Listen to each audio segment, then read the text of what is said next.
సర్దని తినేసి టౌన్కి పోయి హాస్పిటల్లో మన దగ్గర డబ్బులు ఎక్కడివే ఆసుపత్రికి పోయేదానికి? ఈ కమ్మలు అమ్మేసైనా చూపించుకోరా అండి.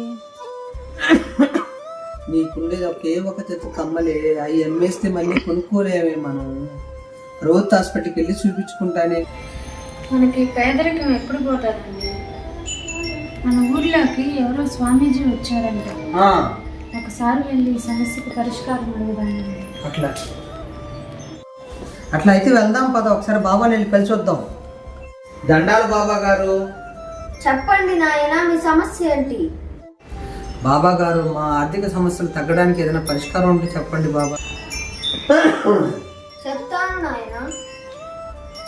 ఓం బరంబరహ, ఓం బరంబరహ. మీ ఇంట్లో ఏదో దుష్టి శక్తి ఉంది నాయన. మీ సమస్యలకు అదే కారణం. ఈ సమస్యలకి పరిష్కారం ఏమన్నా ఉందా బాబా గారు? ఉంది నాయన, పూజకి 10,000 ఖర్చు అవుతుంది. అట్లాగే డబ్బులు తీసుకుని వస్తాం బాబా. ఈ కమ్మలు అమ్మేసి డబ్బులు తీసుకురా అండి, పూజ చేయించుకున్నాము. అట్లాగే. ఇదిగోండి బాబా డబ్బులు. ఆదివారం అమావాస్య రోజు పూజ చేద్దాం. ఆదివారం అయిపోయింది, బాబా గారు రానేలేదు. వెళ్ళి నేను చూసి వస్తాను.